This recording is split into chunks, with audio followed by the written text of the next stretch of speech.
Shalom saudaraku yang kasihi oleh Yesus Kristus. Kembali kita akan mendengarkan firman Tuhan pada hari ini dengan tema bagi kita pada saat ini, ibadah disertai rasa cukup. Firman Tuhan yang diambil dari 1 Timotius pasal 6 ayatnya yang ke-6 sampai dengan ayatnya yang ke-10. 1 Timotius 6 ayat 6 sampai dengan ayat 10, biarlah seutuhnya saya bacakan buat kita keseluruhan. Demikian firman Tuhan. Memang ibadah itu kalau disertai rasa cukup memberi keuntungan besar. Sebab kita tidak membawa sesuatu apa ke dalam dunia dan kita pun tidak dapat membawa apa-apa keluar. Asal ada makanan dan pakaian cukuplah. Tetapi mereka yang ingin kaya terjatuh ke dalam pencobaan, ke dalam jerat, dan ke dalam berbagai-bagai nafsu yang hampa dan yang mencelakakan, yang menenggelamkan manusia ke dalam keruntuhan dan kebinasaan. Karena akar segala kejahatan ialah cinta uang.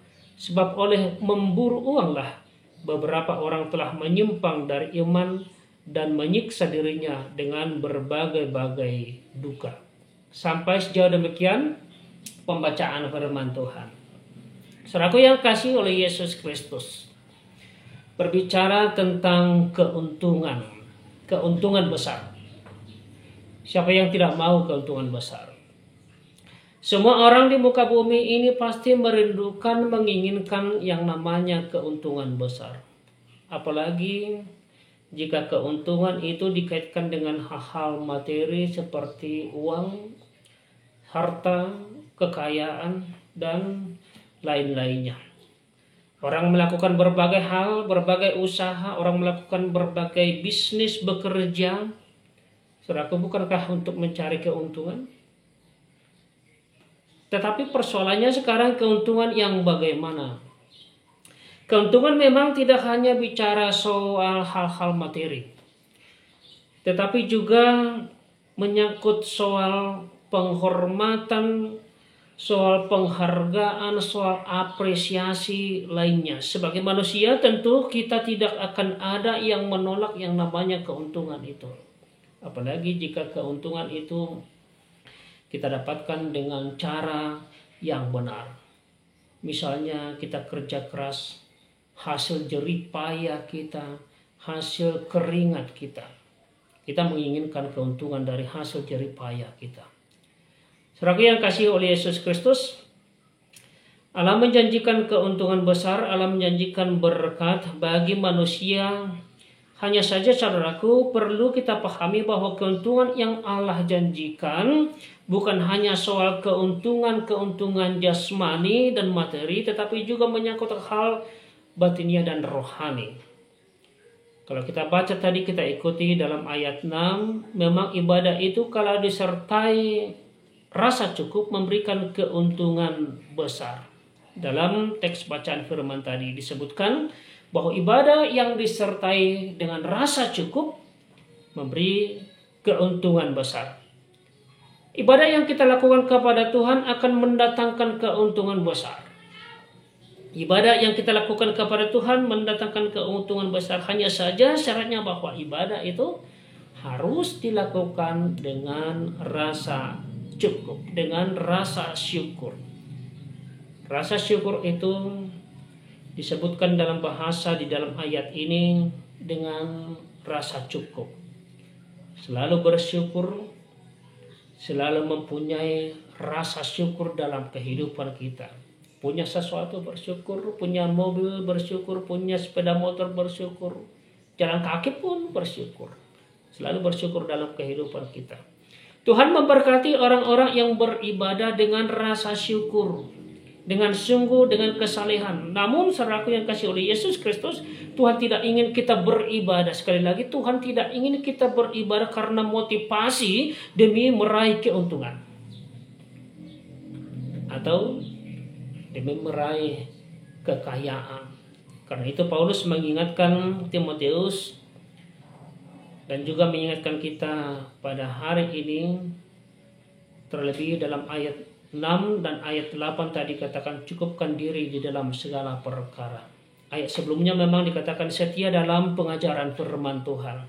Dan dalam ayat 7 dikatakan karena kita lahir dan mati tanpa membawa apa-apa.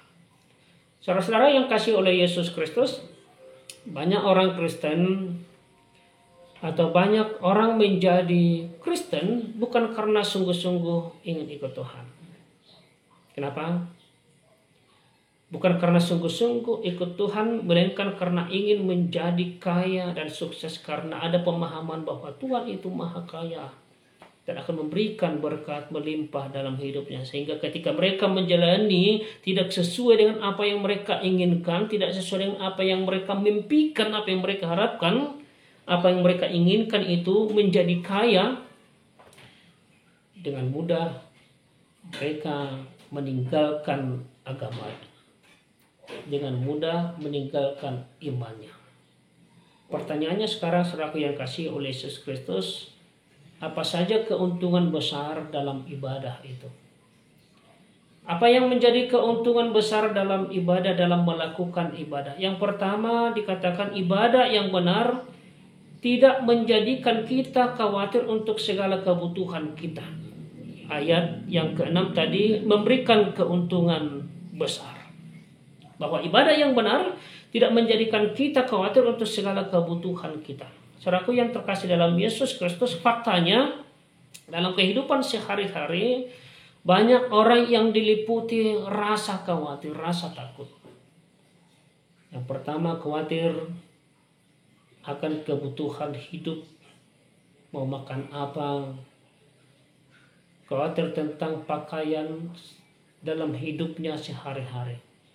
Yang kedua, khawatir dalam hidup kemiskinan, kehilangan harta, kehilangan jabatan.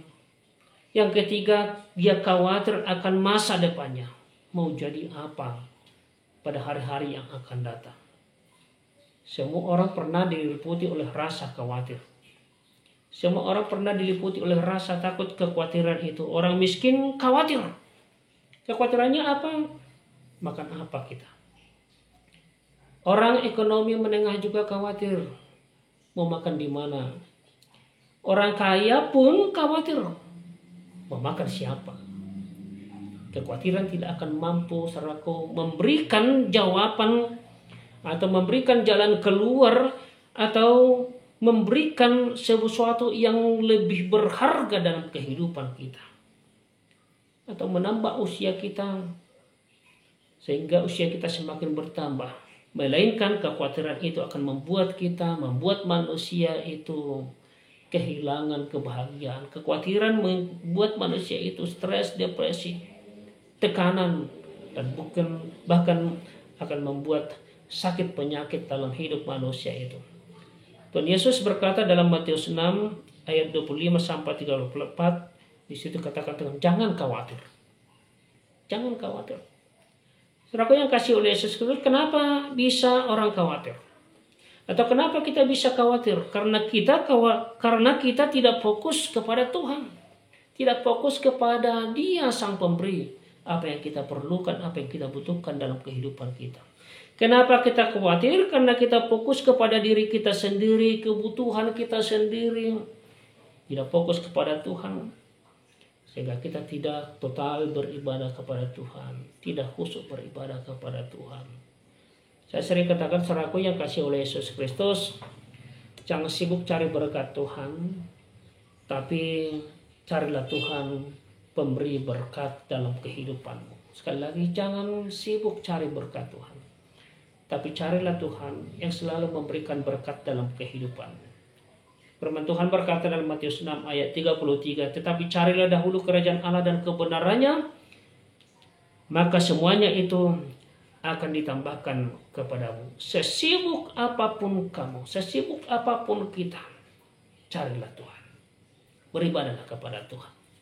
Saudara yang kasih dalam Yesus Kristus, yang kedua, apa saja keuntungan besar dalam ibadah itu? Ibadah yang benar menciptakan kepuasan dalam menjalani kehidupan dunia ini.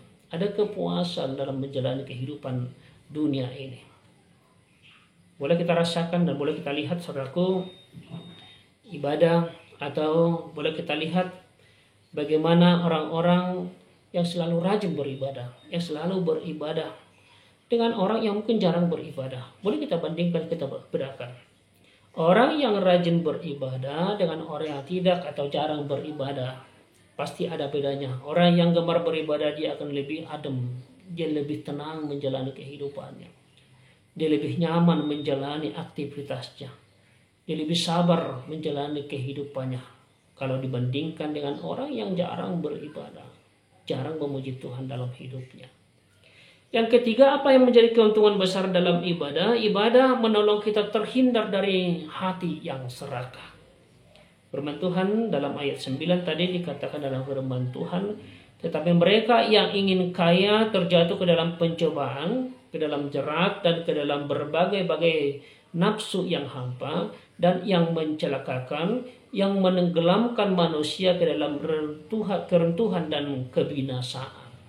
Artinya bahwa ibadah menolong kita terhindar dari hati yang serakah. Benar, saudaraku yang kasih oleh Yesus Kristus, karena dengan ibadah kita akan tahu Tuhan yang kita sembah. Kita akan mengenal siapa Tuhan yang kita sembah. Tuhan yang benar, yang selalu mencukupkan segala apa yang kita butuhkan.